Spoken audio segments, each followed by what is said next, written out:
London News, good afternoon. I'm here in Melbourne, Frankston actually. I'm talking to Ingrid, who has a story to tell in relation to what's happened to her at university. Very, very sad story and sad consequences. So Ingrid, can you tell us a little bit about your story and how you ended up, because of all the problems? Tell the people out there who would like to hear your problems. Go for it. All right, Barry. Well, some years back, I decided that I needed to get some education after rearing three girls. And many moons ago, I decided that after rearing 3 kids that it was about time I got back into the workforce, and I decided to study, and I wanted to become a midwife. So I enrolled at Chisholm TAFE to do a diploma in nursing, and during that time I was required to get some certain jabs, they call them, I think. Jabs? Something like that, something to do with crabs and jabs. Yes, I had to get some jabs to complete placements, and I did do that. So they were the traditional type back then.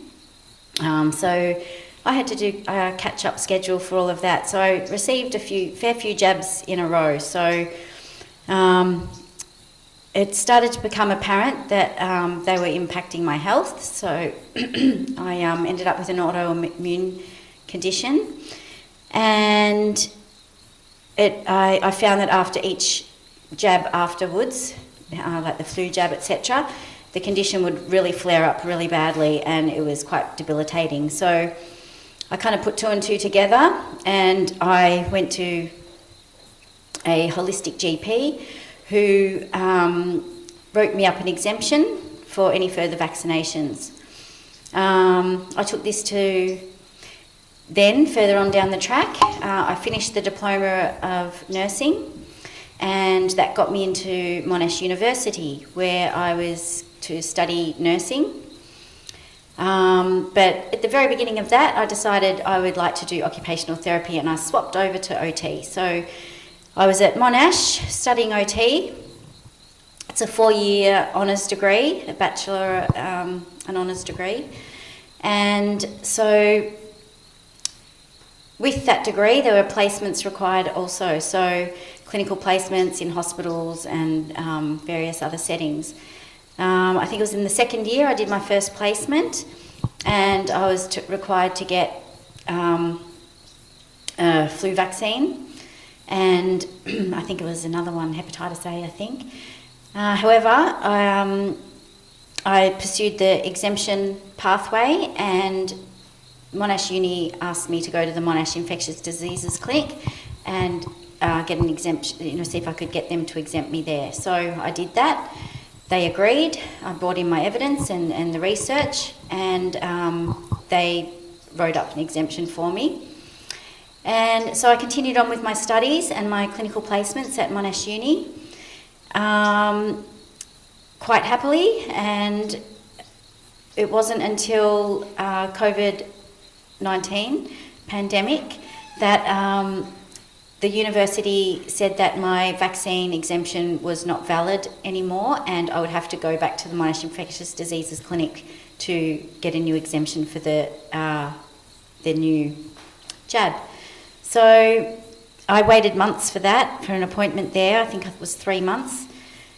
I finally got to go to the Monash Infectious Diseases Clinic, and I had an appointment with the doctor. It was a Zoom appointment.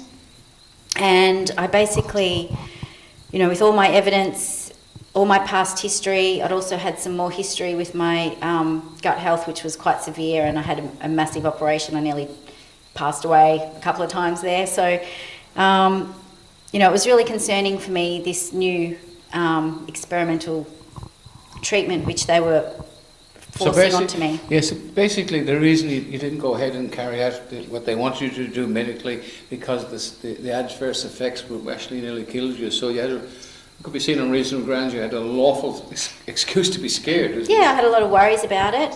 And not only that, I just spent nearly 6 years at uni studying a health science degree, and throughout that time, they're drilling into you, bodily autonomy, informed consent, medical ethics, research ethics. I had to do a 4-page ethics checklist just to get a garden bed built on campus for one of my community projects in population health. So, just to send out a little survey to students, I had to fill out a massive ethics checklist, which I'm sure none of these medical agencies would pass that with this COVID jab at all. So, I found it, they were forcing something on me and breaking all the rules and all the principles that they were teaching me and, judging me on and assessing me on as a student, as a health science student. So,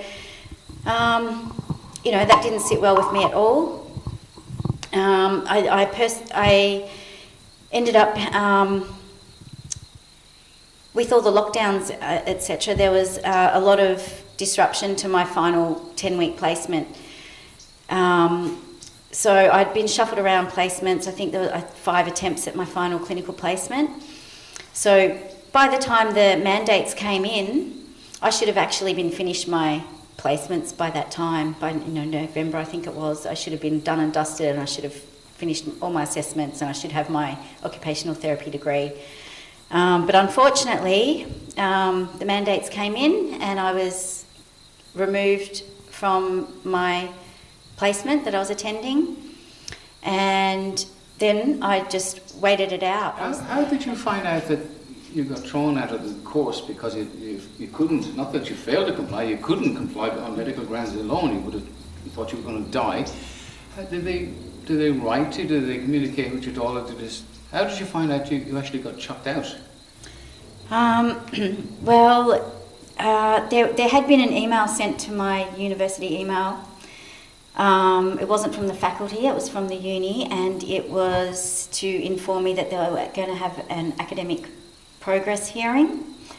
Unfortunately, I wasn't checking my emails every day and religiously like I used to, because I was just a bit in limbo land at that time. Well, did they phone you? An email is one thing, but by the time you found your email, it was done and dusted. They already made a decision. No calls, no phone calls, nothing. No, I didn't receive any correspondence from the university. It would have been, in these unprecedented times, you would think that they might get all the students together that were in the similar situation as I was in, and maybe have a bit of a meeting, a workshop, and lay out our, the plan, or, our options. Some communication so you could have an opinion. There was some earlier communications at the beginning from the faculty, but then it, I was just really waiting for for mandates to lift, and I had until December, I was told, to 2022 to complete the placement. So, the worst part of that is they've chucked you out. They give you no accreditation for the 6 years. You have already completed some of the courses, and you were only a little bit short in one of the trimesters to finish everything. You just said goodbye. You were never here, and they kept your money. Can you just tell us a little bit of a story about the money, right? Well, the thing is, Barry, they had this academic progress hearing, and I did have a right to reply. However, there was a time period which had lapsed. I think it was 7 days or something, I can't quite remember, where you had the opportunity to respond. However, I didn't see the email until after that date had passed. So after that, they had the hearing without me, and the result of the hearing was that they excluded me from the degree. I had already completed all of the units and components to have completed a degree in health science, in occupational therapy. They acknowledged that in the hearing. I got the minutes of the hearing, and they actually acknowledged that I had completed all those units. So they could have given me my Bachelor in Health Science in Occupational Therapy, minus the final component, which would allow me to register as an occupational therapist with AHPRA and become an occupational therapist. They have pretty much taken my money, taken my fees. I've fulfilled all the requirements, yet they have not delivered and given me the Bachelor of Health Science at least. I feel like I've paid, I've done my dues. It was a lot of stress, it was a lot of hard work as a single mum to study all those years, and You know, now they just expect me to walk away with nothing. So Nothing. What you're asking for now is rather common sense. So you just want compensation. You actually just want your paperwork so you can continue either there or elsewhere, and your money back if they're not going to do that. They have to give you something. Yeah. Yep.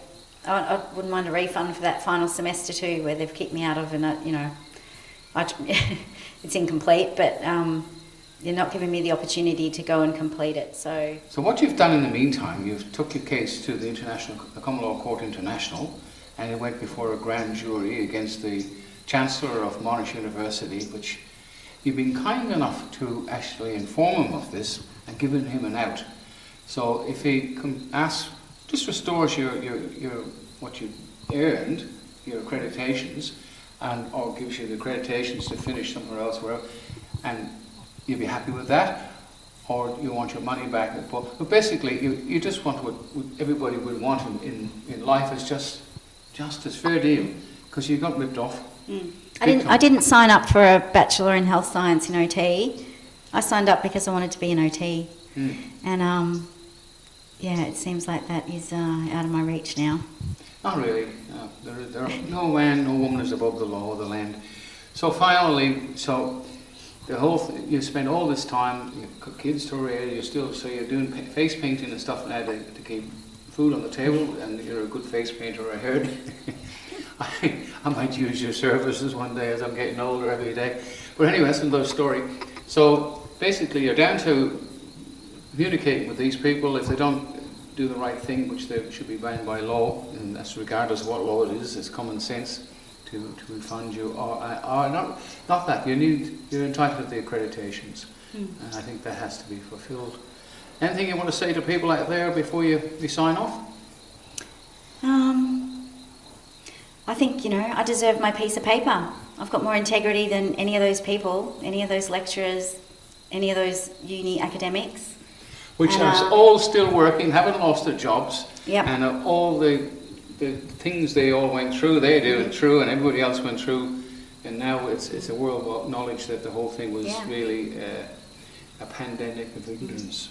Anyway, thank you, Ringa, for coming on to London News. Thanks, and Barry. We'll see what we can do through the common law and through this man might be good enough to do the right thing at the Chancellor of Monash University, might be do the right thing and restore your bits and pieces. Yep. Thanks for coming. So. Bye for now. Thanks, Barry. Bye, everybody.